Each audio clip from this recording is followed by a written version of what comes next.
Bueller, Bueller, Bueller.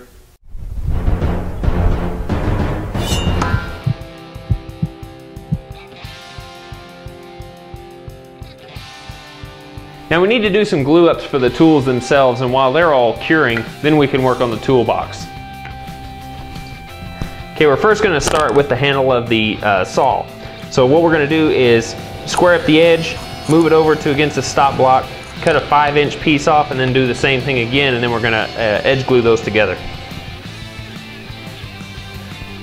Now we're just going to cut a strip off of this ash for the head of the hammer. And we're going to oversize this because we're going to do a glue up with walnut on either side. Now we're going to do the same thing with the walnut strip that's a 1/4 inch thick. Now we're going to run a strip down the length here for the handles of the hammer as well as the screwdriver, and we got to make 2 of them. Now we're going to just cross cut everything to length, and this is a rough size.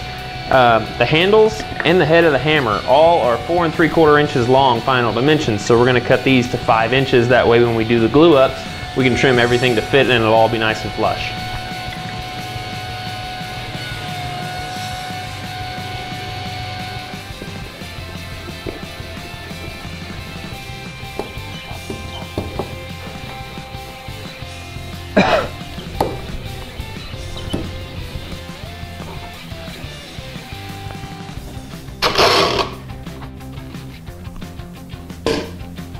Now it's on to the toolbox, since that's going to be curing.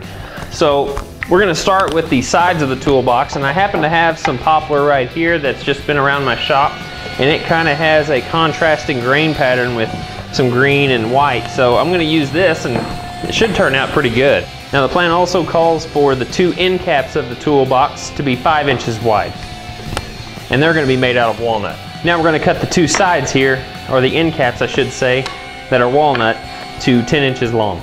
Do the same thing with the bottom. We're going to square up one end first, and then we're going to cut it to 13 inches long. Now for the sides, we're going to cut those to length, first squaring up one edge and cut them to 14 inches long. Now there's also going to be a 3/4 inch dowel incorporated into the handle, and it's going to be 13 inches long. Now the 2 end caps made out of walnut are going to have dog ear sections cut out of the tops. So I put a stop block here. We're going to cut one ear, flip it, and then cut the other ear and do the same thing on the other end cap.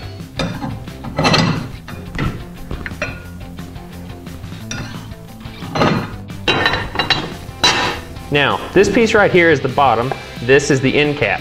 They're actually going to sit on each other like this, but I don't want the bottom to be exactly flush with the bottom of the sides as well as the end caps.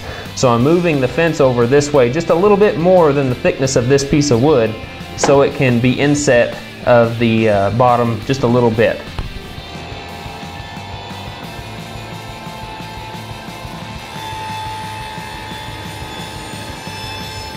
Okay, now after several passes through the blade just to sneak up on the measurement, this is the bottom with a lock joint kind of rabbet cut into it, and then the groove in the end caps as well as the sides. And it's a perfect fit, and it's not quite flush with the very bottom, which is exactly what I want. Now we changed up the dado stack to make it 3/4 of an inch, actually a little bit thicker, because I'm actually burying it into the sacrificial fence because I want to sneak up on the thickness of my 2 end caps. And the 2 sides are actually going to get this treatment.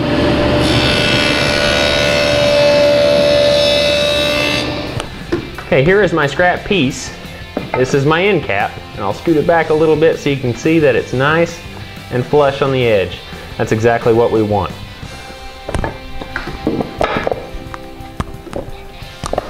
Okay, now in doing a dry fit, it looks like everything is fitting perfectly, just like a puzzle, which is what I want.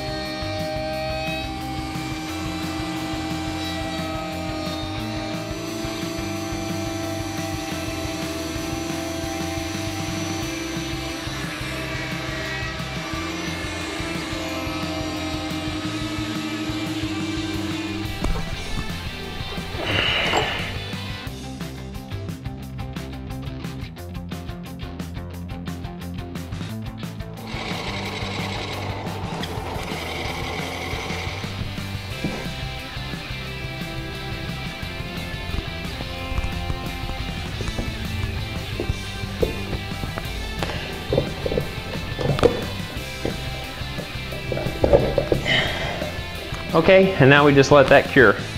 Okay, first we just need to flush up all of our glue ups. We're just going to cut a piece of walnut 7 1/4 inches long, which will accommodate the blade of the square as well as the blade of the saw. Also need to cut the dowel for the hammer at 5 3/4. And now the dowel for the screwdriver at 6 3/4. Both of these are 5/8 inch thick dowels. All right, I have my tenon jig set up here because we're going to cut the 1/4 inch wide groove that's going to be accepted by the blade of both the square and the saw. Here, and we're going to run the groove 1.5 inches tall, and we're going to run it through once, flip it around, and then do it again.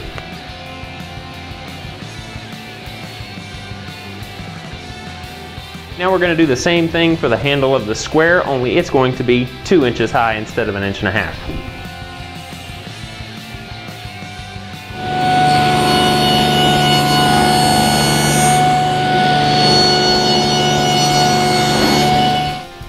All right, now I've ran a piece to test this out, and what this is the blank for the handle of the saw, and I just ran a scrap piece through to kind of test and see how it fits and then how deep it goes in, and I pretty much got it set to where I need it to be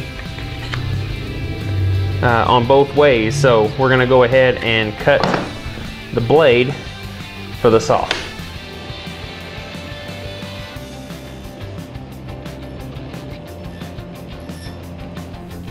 And that right there is exactly the kind of fit we want.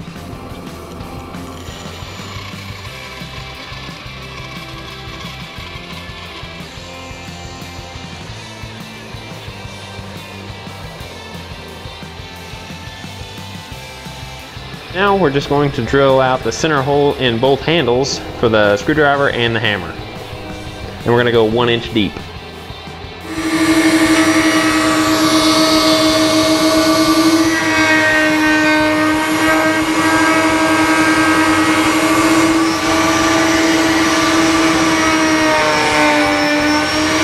Now we're just going to do some spindle sender work on the saw and clean up everything around the handle. The thing I need to do is to wear the tip down to where it looks like a flathead screwdriver.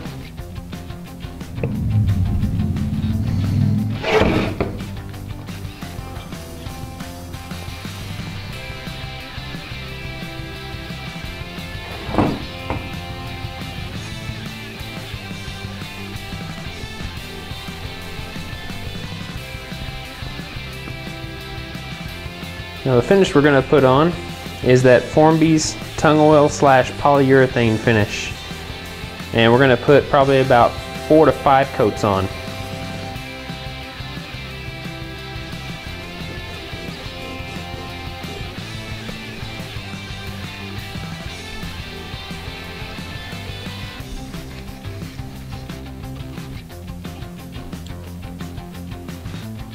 Hey guys, well I hope you enjoyed this week's episode. I had a blast making it, and I know that any child that has a project like this to play with is certainly going to have hours of fun.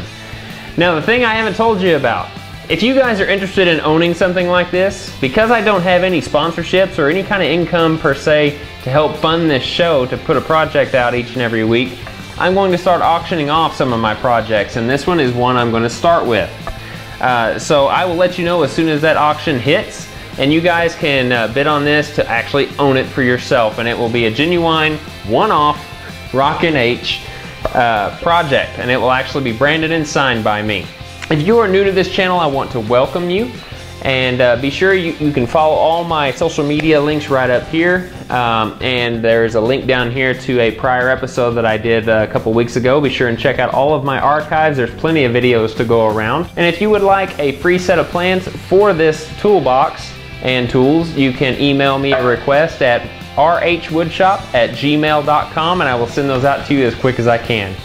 I won't be seeing you for a couple of weeks because I'm going to have some work done on my website and hope to have it up soon. And then after that's done, then I will pick up another project. So I guess I will see you guys in 2 weeks. So be careful, and I hope you have a great one. Talk to you then.